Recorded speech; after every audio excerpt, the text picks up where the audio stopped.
নমস্কার, দেখছেন talk to Bangla. আমি অভিষেক রয়েছে আপনাদের সাথে। এই মুহূর্তে যে খবর নিয়ে উপস্থিত হয়েছি, সংসদে 1.5 ঘন্টা ধরে ভাষণ দিলেন নরেন্দ্র মোদী, দেশের প্রধানমন্ত্রী। ভাষণটাকে মাত্র 1.5 মিনিটের একটা ক্লিপিং কিভাবে তছনছ করে দিচ্ছে, এবং সেই ক্লিপিংটা কপিল সিব্বল, রাজ্যসভার এমপি এবং বরিষ্ঠ লয়ার সুপ্রিম কোর্টের, তার একটি ক্লিপিং কিভাবে একদম তছনছ করে দিচ্ছে প্রধানমন্ত্রী 1.5 ঘন্টার ভাষণটাকে, সেটা আপনাদেরকে দেখাবো এই ভিডিওতে, এবং জানাবো এই মুহূর্তে ভারতবর্ষের ঠিক কোন জায়গায় দাঁড়িয়ে রয়েছি আমরা, যেখানে দেশের প্রধানমন্ত্রী মাত্র 16 মিনিট নিজের সরকার সম্পর্কে কথা বলেন, এবং বাদবাকি 1.5 ঘন্টার মধ্যে 1 ঘন্টা 15 মিনিট সম্পূর্ণ তিনি ভারতবর্ষের প্রাক্তন প্রধানমন্ত্রী পণ্ডিত জওহরলাল নেহেরু, ইন্দিরা গান্ধী, তাদেরকে নিয়ে কথা বলেন। এছাড়া তার আর কোনো বক্তব্য রাখার ছিল না।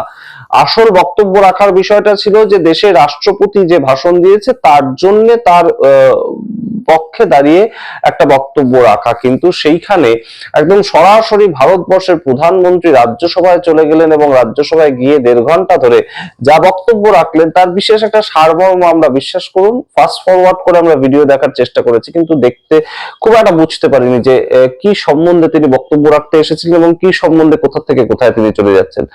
যারা গদি মিডিয়ার অ্যাঙ্কার রয়েছেন তারা হয়তো বুঝতে পারবেন, এবং গত 12 বছর ধরে দেশের প্রধানমন্ত্রী বিভিন্ন সময় এই একই কথা বলে যাচ্ছেন। বিভিন্ন জনসভায় দাঁড়িয়ে পণ্ডিত নেহেরু, ইন্দিরা গান্ধী, বিভিন্ন যারা প্রধানমন্ত্রী তাদেরকে নিয়েই তিনি চর্বিত চর্বণ করে যাচ্ছেন। এবং এই মুহূর্তে কপিল সিব্বল তার যে বক্তব্যটা সেটা আপনাদের শোনাবো, কিন্তু তার আগে আপনাদেরকে একটা খবর দিই।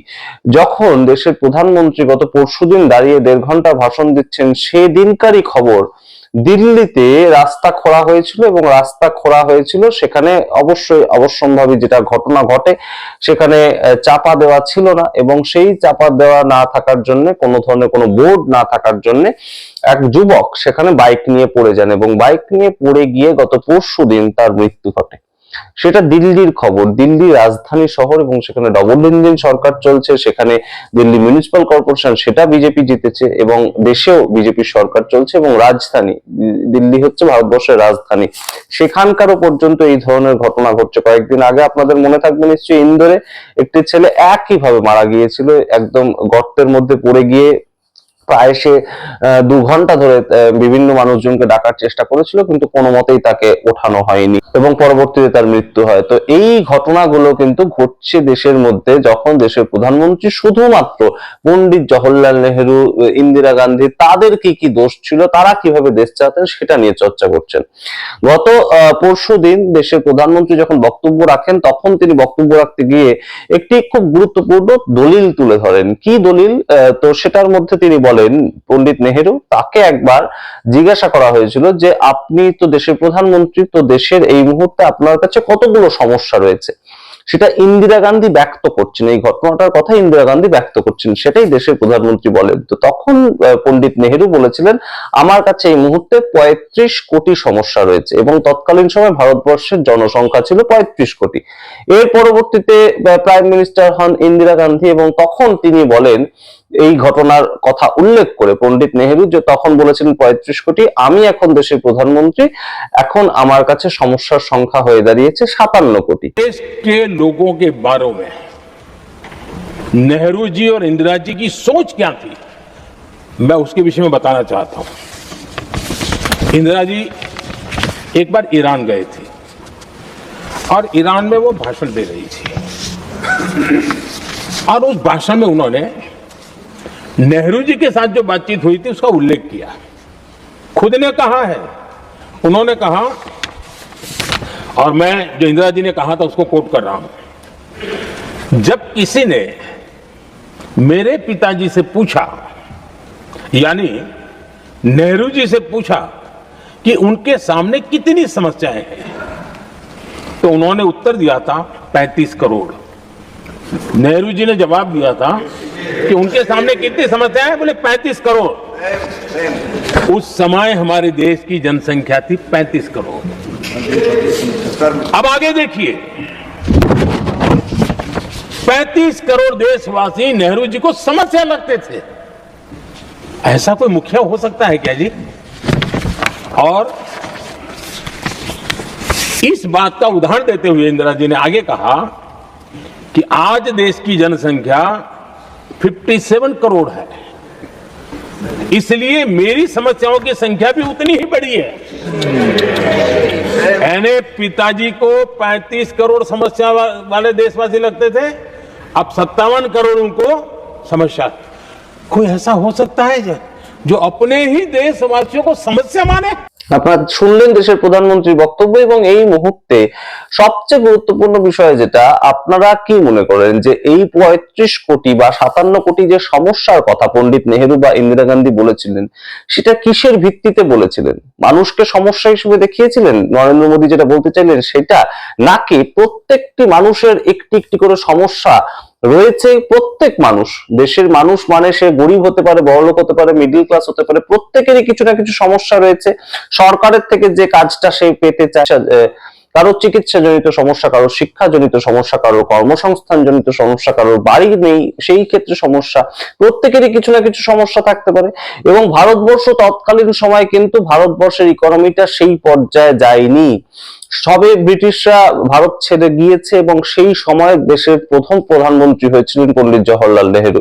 এবং সেই জওহরলাল নেহেরু ভারতবর্ষের প্রধানমন্ত্রী হওয়ার পর দেশের মানুষকে, 35 কোটি মানুষের প্রত্যেকটি সমস্যা নিজের সমস্যা হিসেবে দেখেছিলেন। সেই বিষয়টা কি এইভাবে প্রেজেন্ট করার মতন ছিল আমরা জানি না। তার পরবর্তীতে আসেন দেশের প্রধানমন্ত্রী ইন্দিরা গান্ধী, তিনিও এই বিষয়টাকে 57 কোটি মানুষ, তৎকালীন সময় ভারতবর্ষের জনসংখ্যা ছিল 57 কোটি, সেটাকেও তিনি 57 কোটি সমস্যা হিসেবে দেখেছিলেন, এবং আমাকে সেটা সলভ করতে হবে, এই ছিল তাদের মানসিকতা। অর্থাৎ মানুষ, দেশের মানুষ সবার একটা না একটা চাহিদা রয়েছে দেশের সরকারের থেকে, এবং সেটা দেশের প্রধানমন্ত্রী সলভ করতে চাইছেন, এটা ছিল তাদের মানসিকতা। তো এই সামগ্রিক বিষয়টাকে এইভাবে প্রেজেন্ট করা হয়েছে।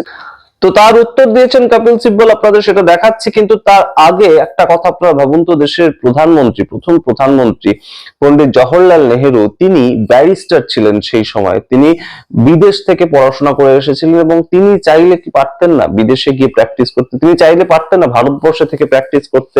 শুধুমাত্র স্বাধীনতা আন্দোলনের জন্য তাকে একা একটা ঘরের মধ্যে রাখা হয়েছিল, একা একটা ঘরের মধ্যে রাখা হয়েছিল, যেটা জেলের মধ্যে, এবং তিনি বছরের পর বছর কাটিয়েছেন। সব মিলিয়ে তার প্রায় জীবনের 15টা বছর তিনি জেলে কাটিয়েছেন।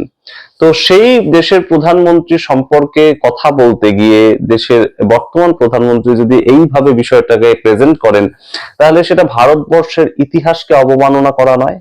এবং পণ্ডিত জওহরলাল নেহেরু যার সম্বন্ধে এই ধরনের কথা দেশের প্রধানমন্ত্রী বলছেন, তো তার সম্বন্ধেও একদম কপিল সিব্বল যে ছোট একটা বক্তব্য রেখেছেন 1.5 মিনিট, আপনারা কাইন্ডলি শুনুন যে পণ্ডিত জওহরলাল নেহেরু তার সময় ভারতবর্ষে ঠিক কি কি হয়েছে। তিনি তো একদম 1947 থেকে 1964 পর্যন্ত দেশের প্রধানমন্ত্রী ছিলেন। তো এই কয়েক বছরের মধ্যে কি কি হয়েছিল ভারতবর্ষে, কোন কোন জায়গায় ভারতবর্ষ পৌঁছেছিল, এবং যে সংস্থাগুলোর উপর দাঁড়িয়ে এখনো পর্যন্ত ভারতবর্ষ গর্ব অনুভব করে, সেই সেই সংস্থাগুলো ঠিক সেই সময় তৈরি হয়েছিল। এবং কপিল সিব্বল খুব ভালোভাবে বলে দিচ্ছেন, দেশের প্রধানমন্ত্রী তারও তো হয়ে গেল অনেকদিন, তিনি কি কি তৈরি করলেন এই গত 12 বছর ধরে? এই প্রশ্ন এই মুহূর্তে ওঠে। আপনারা শুনুন, শুনে বিচার করুন, কমেন্ট বক্সে কমেন্ট ছাড়তে ভুলবেন না, এবং অবশ্যই টক টু বাংলা ইউটিউব চ্যানেলটিকে সাবস্ক্রাইব করতে ভুলবেন না। नेहरू जी जब आए सत्ता में तो उन्होंने क्या क्या संस्थाएं बनाई?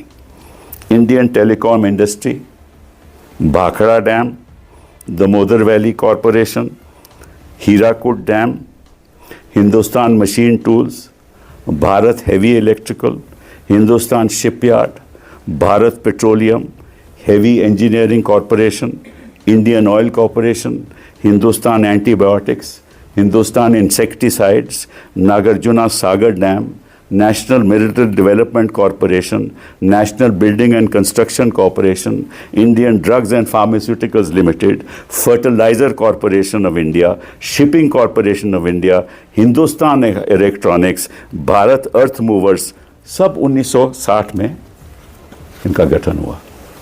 उसके बाद क्या हुआ? उनके बाद इन्होंने क्या किया?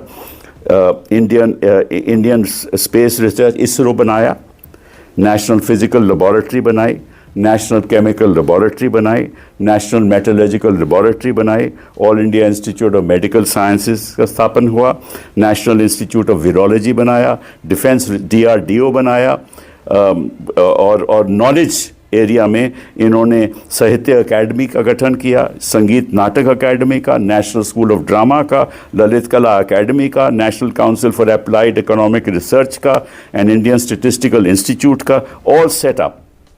Film division, television institute of India, national institute of design and national council, and कब 1950 से लेकर 1964 तक 14 साल। ये तो 15 साल राज किया इन्होंने 2000 के बाद। बताइए इनको कौन सी इंस्टीट्यूट इन्होंने बनाई आज तक?